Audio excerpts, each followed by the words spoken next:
I pledge allegiance to the flag of the United States of America and to the republic for which it stands, one nation under God, indivisible, with liberty and justice for all. So, as is normally the case on the first commissioners meeting of the new year, Do the swearing in first. I'm gonna do it right now. Okay. I'm going to ask for a motion to elect a new chair of this board. Mr. Chair, I'd like to make a motion to move that Commissioner Freeman become the chair. I'll second that. All those in favor signify by saying aye. Aye. No discussion? Nope.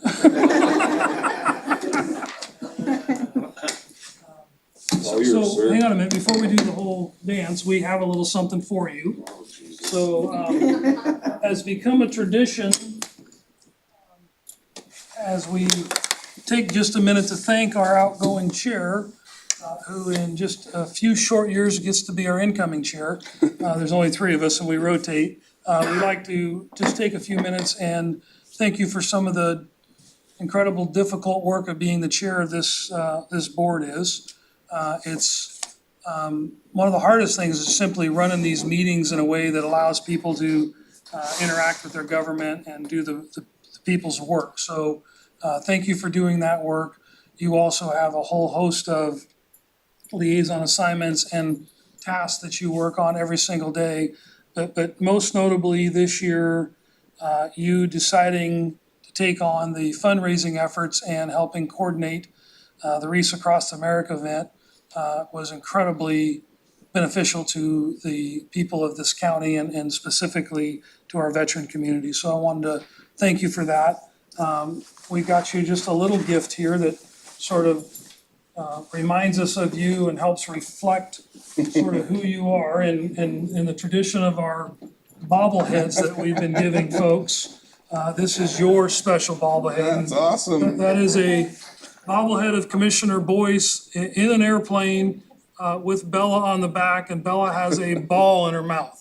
So thank you again for your work. I want to thank Tamara and Kelly for helping us with this particular gift.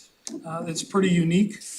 And my guess is if you were to go look on the bobblehead website, this would be one of the samples now they're going to use to sell bobbleheads. So it's a pretty cool one. So again, thank you. Yeah, my pleasure. Thank you, guys.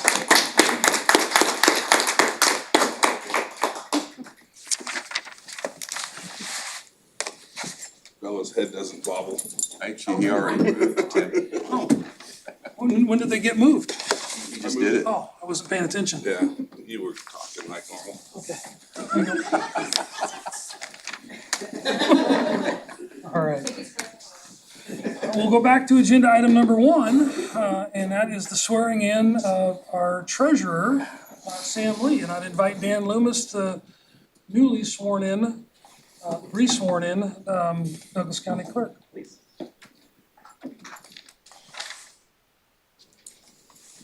It's fine. She can't take pictures. Everybody make sure you look happy to be here. Try it out how you feel. Well, law says that our term of office doesn't begin until we take that oath, so let's do that. Please raise your right hand and repeat after me. I state your name. I, Sam Lee, Do solemnly swear to support and defend do solemnly swear to support and defend the Constitution of the United States the Constitution of the United States and the Constitution of the State of Oregon, and the Constitution of the State of Oregon, and that I will faithfully and honorably and that I will faithfully and honorably carry out the duties of carry out the duties of Douglas County Treasurer. Douglas County Treasurer. I wanted to say clerk. To which I have been elected, To which I have been elected, to the best of my ability, to the best of my ability, so help me God. so help me God. Congratulations. Thank you. Hey, get up here. We gotta do all this thing. Get up here. I did, got it. Thank you. And time for, Oh, you need a signature? yeah. Okay.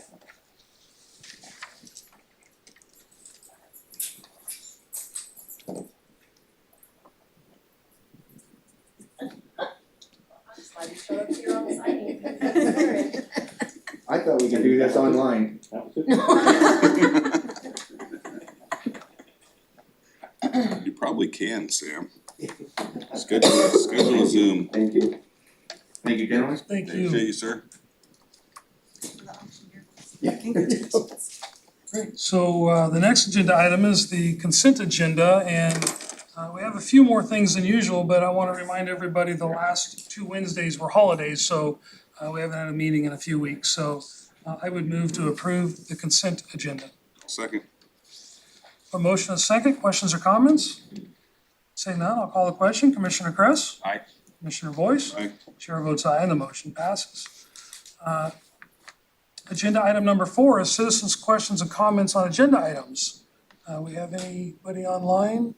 I did kind of receive some questions about the Title III stuff, and I'll cover those when we get to that agenda item.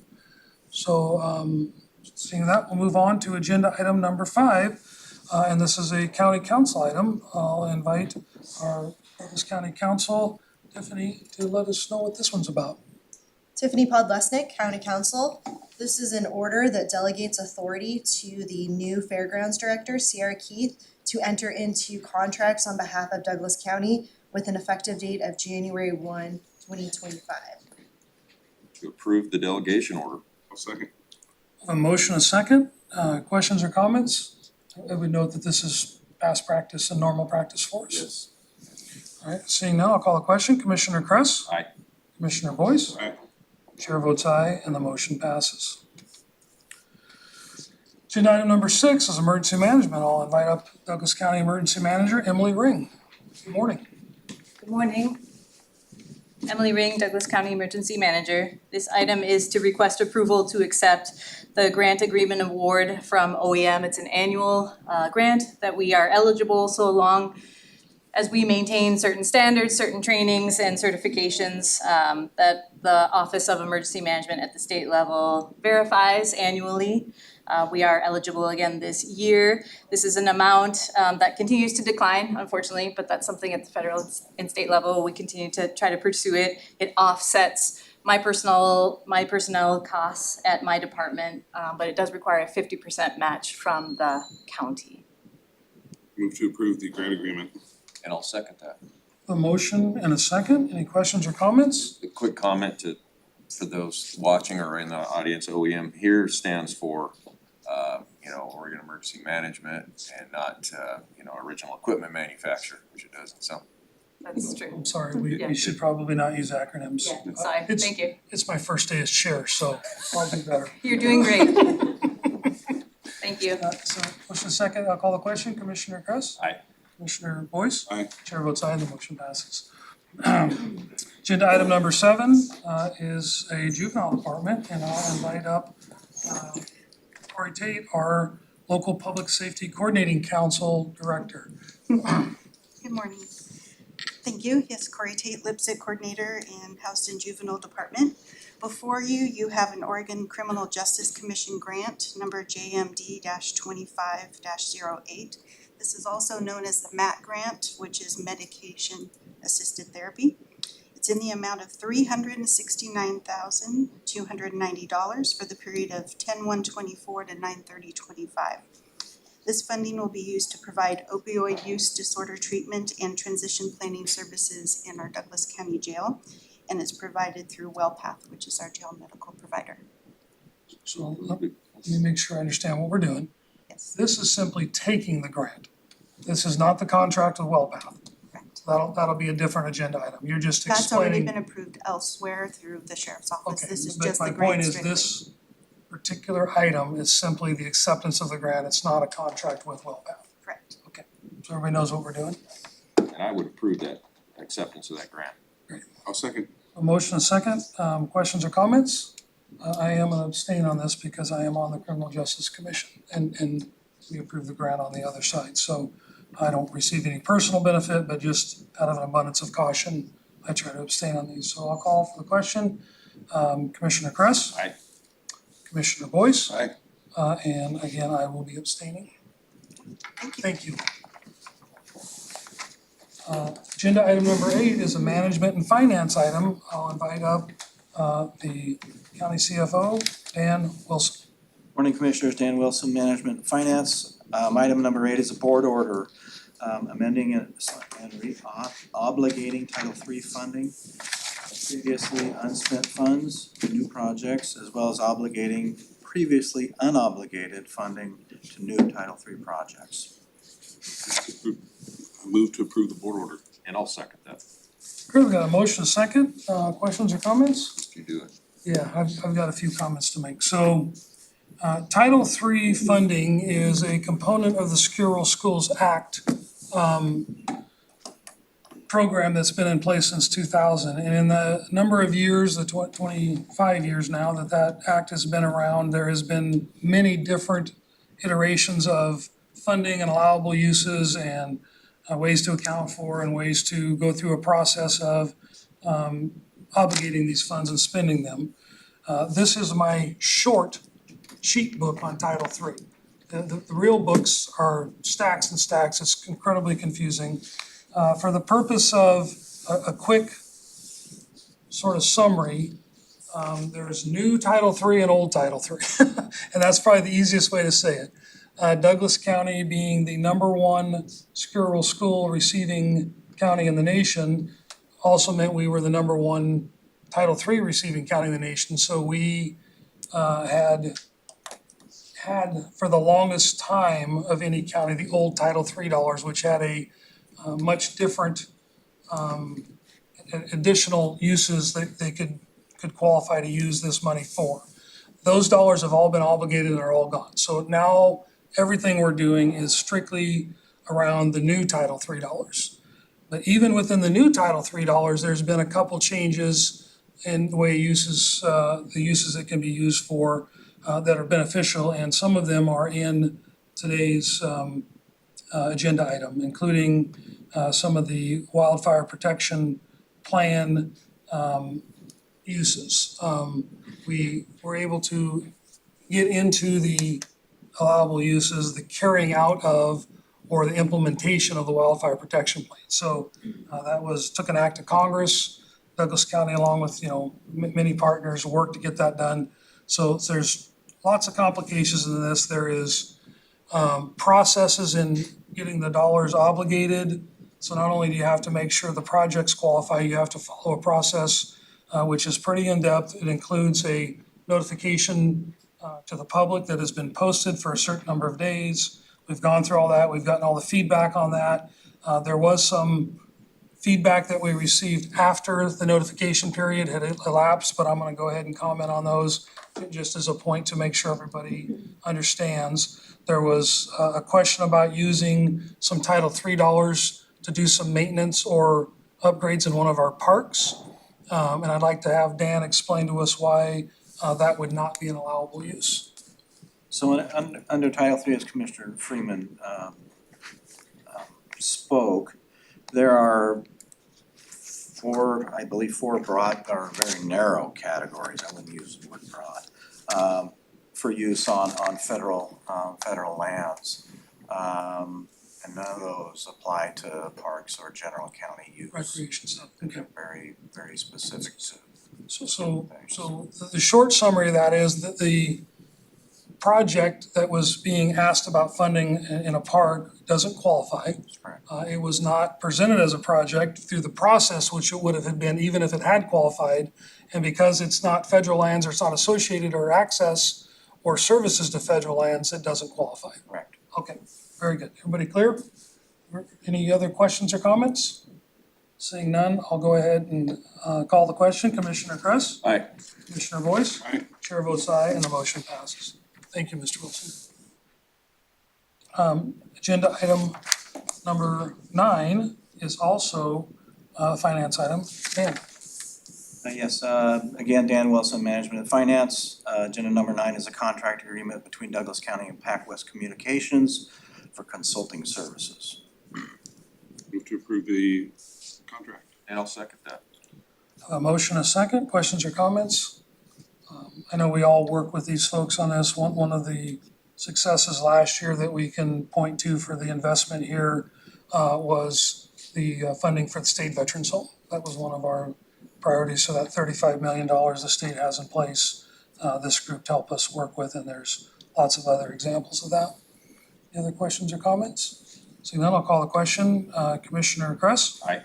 Commissioner Boyce? Aye. Chair votes aye and the motion passes. Thank you. Thank you. Agenda item number 10 is a public works item, and I see we have Josh Heacock here. Good morning. Good morning, Commissioners. Josh Heacock, Public Works.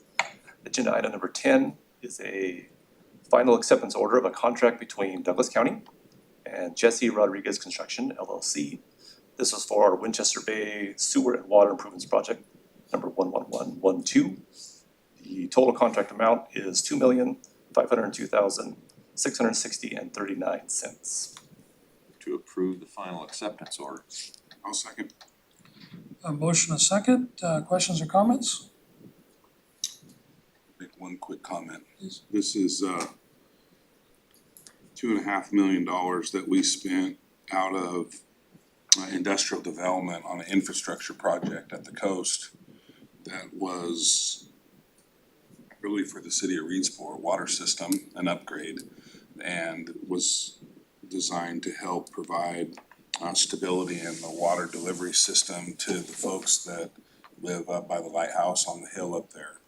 They had major influxes in water pressure at their homes. Sometimes the faucet wouldn't even come on if they were in a high use situation. That infrastructure improvement project also allows for future development, which is started on Monday, for us to expand our parks operations in that area in the future also. So they have a new and increased water capacity out there that was much needed. Any further questions or comments? Seeing none, I'll call the question. Commissioner Kress? Aye. Commissioner Boyce? Aye. Chair votes aye and the motion passes. Agenda item number 11 is a public works item. And Josh, I guess you're doing this one too? Yep. Josh Heacock, Public Works. Again, this is another final acceptance order. This one is for the contract between Douglas County and Carter and Company Incorporated for our Rice Creek Bridge replacement. This is on Wills Creek Road, County Road number 43 at milepost 1.41. Project number 11040. This total contract amount was $2,587,841.12. Move to approve the final order. And I'll second that. A motion, a second. Questions or comments? Just quick comment on, I don't know that I'll ever get used to that fact that how from the beginning of the first time we do one of these bridge, it comes across the board to the final acceptance, how long that is. Yeah. It's years. It's a long time. Yeah. It's I was gonna make a similar comment that at any given time, you have quite a few projects going on, quite a few bridge projects going on. We've ramped that up in the recent years, but for us, through the budget process and contracting process, we kind of get to that point where the bridge is started, but there's a lot of work that goes on till we get to this final acceptance piece, and it just takes a while. So thank you guys for tracking that and getting it through the process. And I do think it's important that we're doing what we can to replace some of these bridges, so nice job. Other questions or comments? Seeing none, I'll call the question. Commissioner Kress? Aye. Commissioner Boyce? Aye. Chair votes aye and the motion passes. Thank you. Agenda item number 12 is Public Works Fleet, and Omar Assad's here. Good morning. Good morning, County Board of Commissioners. My name is Omar Assad, Public Works Fleet Division Manager. Before you have an order authorizing Peterson Equipment to rebuild the 836G compactor at an estimated cost of $455,137.61. Included in the deal is a buyback of the 836K compactor that they've quoted us $205,000 for the buyback, for a total spend of $250,137.61. Move to approve the order. And I'll second. I think it might be a contract, not an order authorizing purchase. It is a contract. Move to approve the contract. And I'll second the contract. I apologize, did I say contract in there? No, I think we might have it wrong on here, so Move to approve the purchase. there you go. And I'll second. it's a board order approving the contract. Approving the We've got everybody covered that way, so, thank you for doing this, and also, I'm assuming this is to be used at the solid waste landfill? Yes, it is at the landfill. Perfect. Any questions or comments? My understanding, and I get this right, the K compactor we're getting rid of is a newer model, but much more fraught with problems than Correct. the G, in which the G could be made into something that resembles a Yes, the K is a take 2000. the American flag on it, it'll be a great, Yes. like our, The right? K is a 2013, the G is in 2001. We have twice the operating costs and maintenance on the K than we did the G, with the G having more than twice the amount of hours on it. For the rebuild of the G, to give us longevity of it sitting there as a backup machine without the emissions on it, is what saves us the cost in the long run. I just, the reason I brought it up, so I wanted to really thank you for making that, you know, this whole nexus happen rather than just sitting on that K that was down all the time. It's great that we actually got some money out of it. Good job.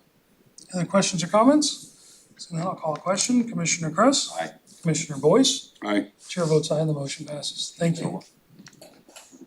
Agenda item number 13 is the solid waste department, we were just talking about. Nick, come on up. Good morning, Commissioners. Nick Freisinger, Solid Waste Department Director. Item number 13 is a leachate conveyance agreement for contract number 30002454 between Douglas County and Green Area Water and Sanitary Authority for use of its conveyance lines and offload facilities on an as-needed basis. Move to approve the agreement. I'll second. A motion, a second. Any questions or comments? Seeing none, I'll call the question. Commissioner Kress? Aye. Commissioner Boyce? Aye. Chair votes aye and the motion passes. Thank you. Gentlemen, I have one quick off-agenda item, and this really has been facilitated out of the normal process of starting budgeting at the first of the year. So I'm the liaison to the finance department and the finance director. And what I'd like to propose us to look at is, it's termed a hiring freeze, but I want to read what it says because I don't want to scare people. I want to talk about why we're doing it. So basically it says effective January, the Board of Commissioners of Douglas County, the board hereby orders the following. The Douglas County Human Resource Department and Management and Finance Department are no longer authorized to process the hiring of county positions unless the requesting department receives explicit approval from their assigned liaison commissioner. If the requesting department does not have a liaison commissioner, they shall work directly with Human Resource Department to attain potential hiring approval. And this board will be effective until July 1st, 2025. And the reason I bring it forward is, as we have done for the last 10 years, as we go into the budget, we look at every opportunity to be more efficient at the county, and part of that is at times eliminating positions. When we do it in the regular budget cycle, the timing of it is always a challenge around looking at the people that we have, which we've worked very hard to get good people here at the county. We have some of the, the best employees we could hope to have. And then you start looking at that position and the person, and it becomes more of a personal thing. What this will allow us to do over the next 6 months, as positions come vacant, as we're looking to refill them, we can actually have a conversation about, is that what's necessary? Is there a way to be more efficient? Do we need that position? Can we restructure a department to eliminate a different position? But it'll let us do that work in real time without the human impact of having to lay off or terminate people when we eliminate positions. So the department heads that are listening, the employees that are listening, please understand this is just an opportunity for the commissioners to work more closely with the department heads and our other elected officials to try to be more strategic in the way we look at the next year's budget. So with that, I'd make a motion to approve the order. I'll second. Questions or comments? I think I understand real quick, and I think I do, but I just want to make sure it's clear, and I know you said it well, but so currently a department may have a vacant position, it's in their budget, we budgeted for it, but we're asking them, we're telling them in this motion that we're going to ask them to review that with the liaison commissioner before they fill that. Correct. Understand? Yeah. Yep. Yeah, and again, that It's not a no, it's no, a. it's not a let's no, review. it's just, you know, the challenge we have is if, you know, we're having, as we eliminate positions, let's use an example, somebody, you know, 2 months before the budget's over, they have a vacancy, they hire somebody leaves another job to come to work for the county, or they move from another area to come to work for the county, and then the budget comes out 2 months later and that position's eliminated. That's just not strategic, and it's not, you know, it's just really not very fair to those people that, you know, wanna come to work for us. So what this will allow us to do is have that conversation with our department heads and our fellow elected officials to see if this is, you know, gonna be the position we wanna fill, you know, or maybe it's a vital position for the department, but there's another position, you know, within the department that can be eliminated, and somebody that's in that seat can move, you know, up to a different position. But it'll just allow more of that interaction to occur instead of it all happening just for a budget year. And it's more like you would do in the private sector. And one of the challenges of government budgeting is everything is based upon, you know, a budget in a fiscal year, and it tends to, one thing we've done good here, it tends to have sometimes government agencies feel like if they don't spend it, they lose it. And then this is a, you know, sort of an offshoot of that where we don't want folks to feel like there's an urgency to fill a position, or they may lose it, or they'll fill one that they know is gonna go away anyway. So it has more, it's more of a management tool than a hiring freeze per se, but it's titled hiring freeze for the purpose of making sure folks understand that they're gonna have to have that conversation with their liaison commissioner before we move forward. We have a motion, second. Any further questions or comments? Seeing none, I'll call a question. Commissioner Kress? Aye. Commissioner Boyce? Chair votes aye and the motion passes. The next agenda item is commissioner comments. Commissioner I don't have anything today. Commissioner Boyce? I wanna go back and revisit that water line project for just a second. I think it's important for people to understand the entire process and how that came to be. When that project began, when Public Works applied for a Federal Lands Access Grant that was going to realign and is going to realign Salmon Harbor Drive going out to the dunes. And the idea there is to take the actual paved road and shift it, if you're headed out to the dunes, to the right along the water's edge, and move the ATV lane, which is currently on that side of the road, to the opposite side of the road where the parks are. Because right now ATVs leaving Windy Cove A and B have to cross the vehicle lanes to the opposite side of the road, travel out to the dunes, and then cross back. Understanding that we're gonna dig up that road over there and move it over and repave it, we started to ask ourselves whether or not there were infrastructure improvements that should be made ahead of time, because we've learned that these utility companies love to cut up new pavement.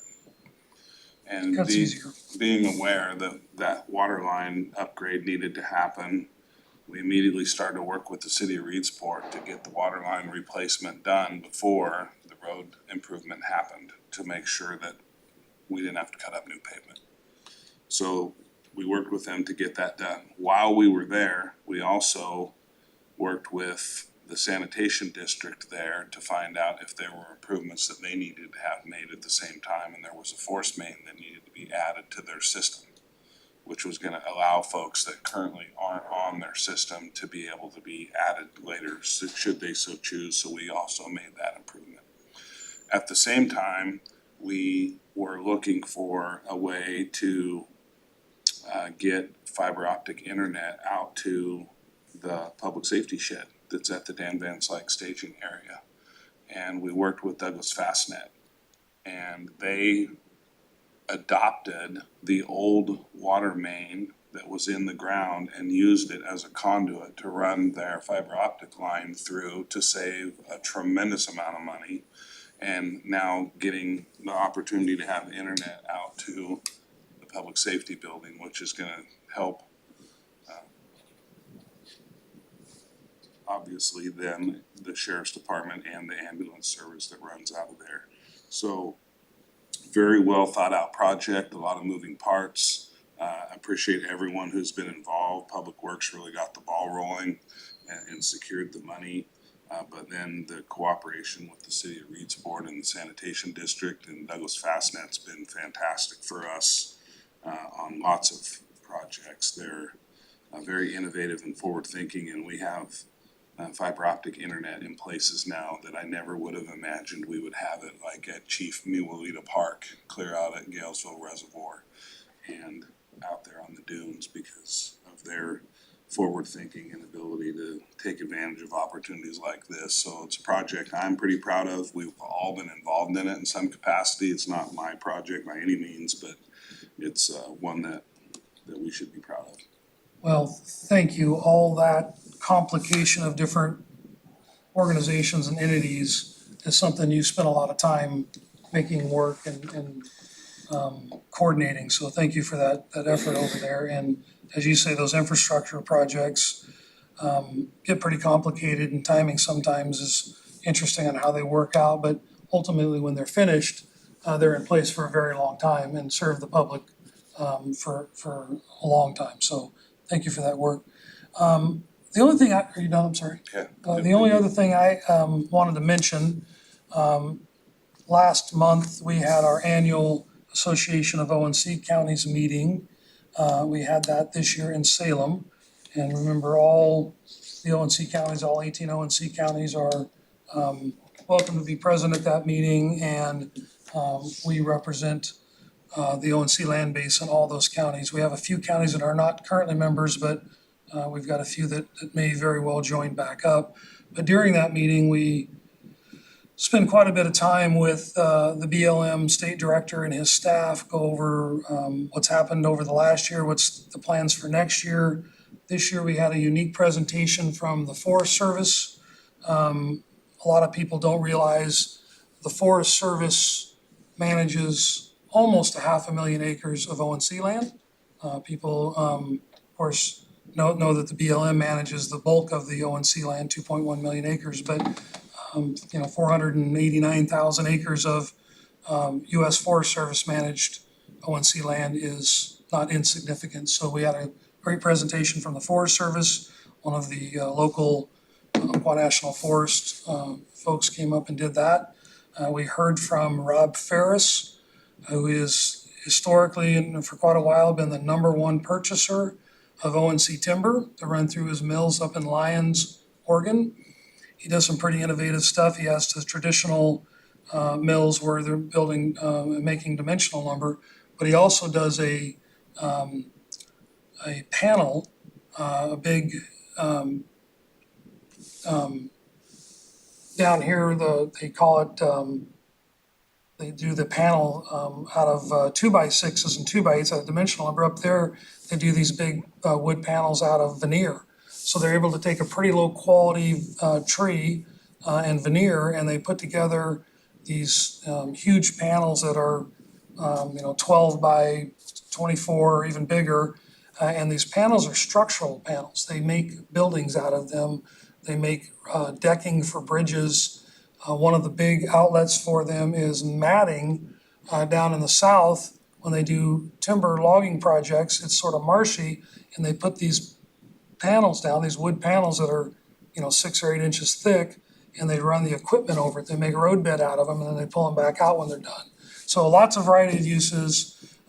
We had done a mill tour of the Ferris Mill building these panels. It's a big, huge building. We went in the wintertime to do a tour a few years ago, and I've been in lots of mills, and I had my big jacket on and walked in there and immediately had to take my jacket off. It was 70 degrees in the mill. And I kept looking around for heating and wondering, how are they heating this building? And they have in-floor heating. They have the water or whatever in the floor that heats the flooring. And I thought, well, what a nice thing to do for their employees. Well, it turns out that process of gluing and laminating the boards together requires the temperature to be pretty close range. So the heating of the building really is a factor of the process of what they're going through, not making it comfortable for the employees. But I will tell you what an amazing comfort that is to go in the middle of winter in a mill and have it, room temperature. And then in the summertime, they run cool water through those same tubes to keep the temperature down in the mill. But the mill is absolutely clean. It's, like many of the engineered wood mills and newer mills where there's, very little dust or dirt anywhere. It had incredible machinery, including CNC machines that take these big panels and cut all the channels for wiring and doors and windows in them. And basically when these panels leave, they are in a state where they are just assembled and bolted together like a big Lego kit. So pretty neat process. He talked a little bit about the challenges of federal timber supply specific to the ONC, but also included a conversation around the Labor Day fires where a lot of their company's timberlands were burnt, and the concern over wood supply in the near and long-term future makes it pretty difficult for industries like his to invest, what is hundreds of millions of dollars into milling infrastructure, not knowing whether they're gonna have wood to run through the mill. And he did a really good job explaining a typical Oregon family-owned business and their involvement in the community. And I could rattle off a whole list of family-owned businesses here in Douglas County that have that same commitment to the community, beyond just their business model of producing wood. Their long-term commitment to a community is profound. And he again, for that area, his dad, him, and his son are all incredibly committed. So it was a good presentation, good meeting. The tail end of that is, of course, approval of our budget and re-election of officers. We had a little change in the officers this year. The last several years, we've had the same slate of officers. This year, our vice president was no longer a commissioner, so we moved the treasurer secretary up to the vice president. We had and that's Craig Pope from Polk County. Had served a long time serving as treasurer secretary, moved to be the vice president. Derek DeGroot from Klamath Counties was elected onto the executive board as the treasurer secretary, and I was reelected as president. So we'll continue to do that work. Some of us executive board members are going, not next week, but the following week, on the 20th, we'll be in Washington DC for the inauguration and an opportunity to start engaging with the new Trump administration. We worked pretty closely with the previous Trump administration, and we're looking forward to making those connections and continuing the conversation around the proper management of the ONC lands. So anything else from my fellow commissioners? With that, I will adjourn the meeting and welcome everybody to the new year. We gotta reconvene. Oh, you're right, reconvene. Again, my first meeting. So I'm gonna reconvene really quickly as the 4-H Master Gardener Board. And looks like we have one agenda item. County Council is gonna take care of this. Tiffany Podlesnik, County Council. This is a board order designating myself as the registered agent for the Douglas County 4-H Master Gardener and Extension District, effective upon the date of execution. The previous registered agent was Paul Meyer, who was the county council before I took over that position. And so I think it's just making sure we stay in line with keeping a registered agent. Move to approve the board order. And I'll second that. Motion and second. Questions or comments? Seeing none, I'll call a question. Commissioner Kress? Aye. Commissioner Boyce? Aye. Chair votes aye, the motion passes. Now I'll adjourn this meeting. Anything else?